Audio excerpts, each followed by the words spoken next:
till I get up. Time is barely on our side. I don't wanna waste what's left. The storms we chase are leading. Hi and Assalamualaikum warahmatullahi wabarakatuh.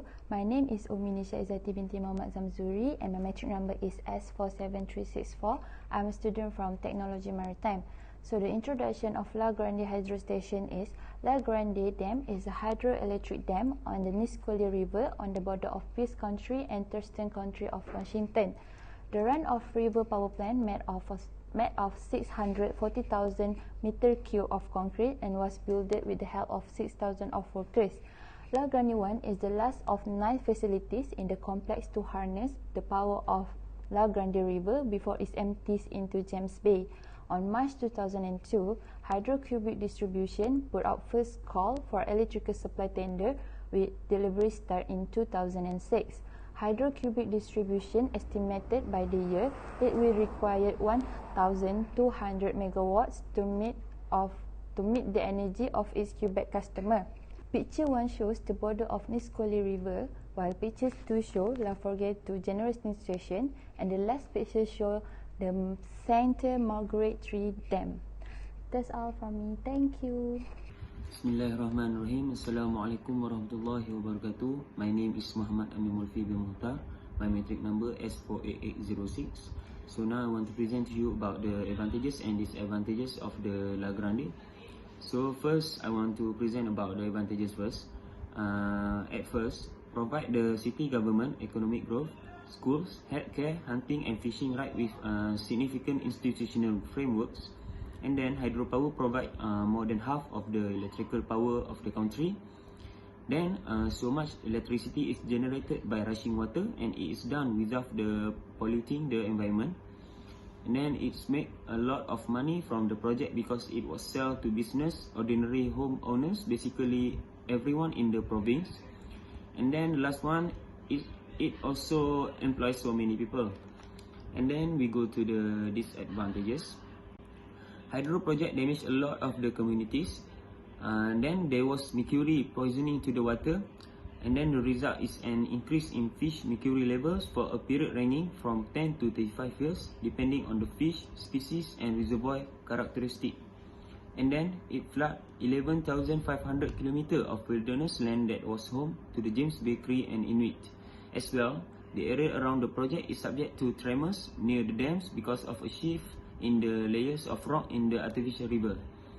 And then due to the project, rate of murder and suicide have increased since the construction of the James Bay project. There have also been cases of suicide in this place before.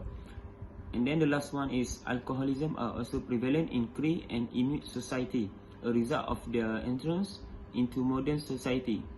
So that's all from me about the advantages and disadvantages of La-Grande. Thank you. Hi, my name is Mr.Fauzan. My metric number is S41190.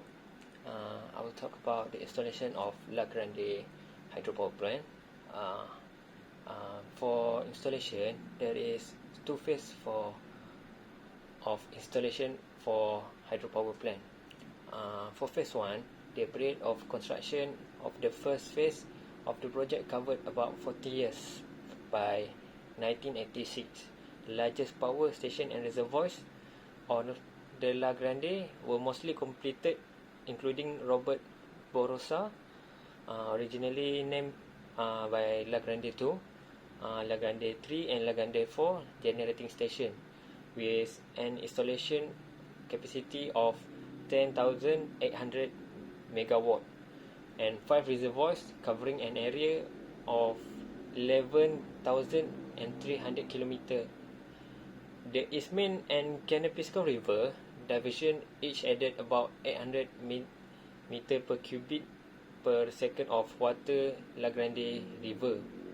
The power plants of the first phase of the James Bay project produced about terawatt hour, like 65 terawatt hour of power per each year, operating at about 16% of their maximum rated generating capacity. And for the phase 2, During the late and the 1980s and early 1990s, construction of the second phase of the James Bay project centered on the construction of 5 secondary power plants on the La-Grande River and its tributaries, including La-Grande 1, La-Grande 2, La-Forge 1, La-Forge 2 and Brisay, adding a further 5,200 megawatt of generating capacity by the end of 1996.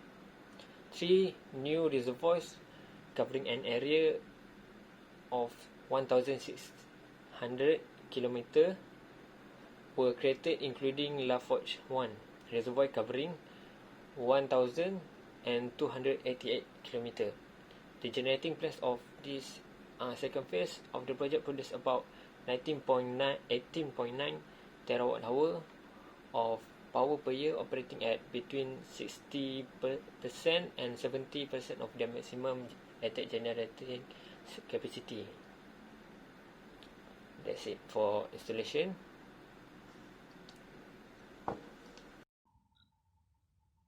Hi everyone, my name is Tavaneswari Muthu. I am from Maritime Technology and also I am a representative of Group 5.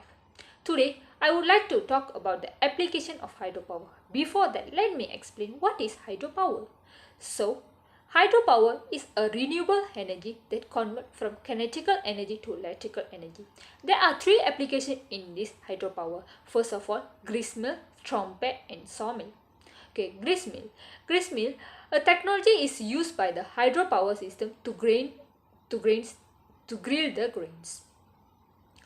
The turbine it uses a reservoir to store the water, and the water flows from the reservoir and turns the turbine. From the turning of turbine, the mills grind the grains. And now we look at the trumpet. Trumpet is known as water compressor. A vertical pipe is connected at the higher position of a separation chamber. The water flows from the higher position of pipe, and the water is sucked into a pipe that produces a contact pressure.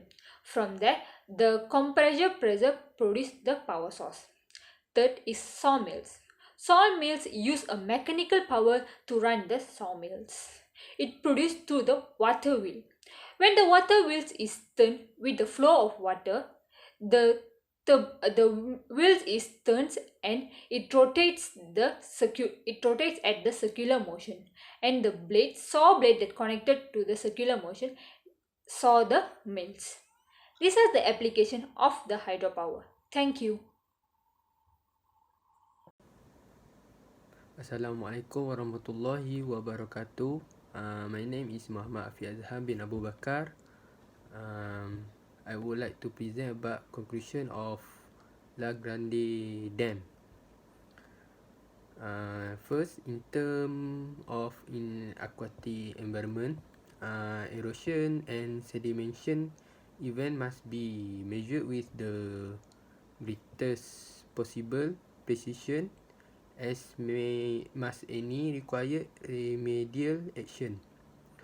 Change in flow, temperature and salinity in the James Bay and estuary, and the coastal ecosystem impacted by the freshwater plume have had no observable effect on the aquatic fauna that use this area on a regular basis, as this fauna adapts well to change in the habitat.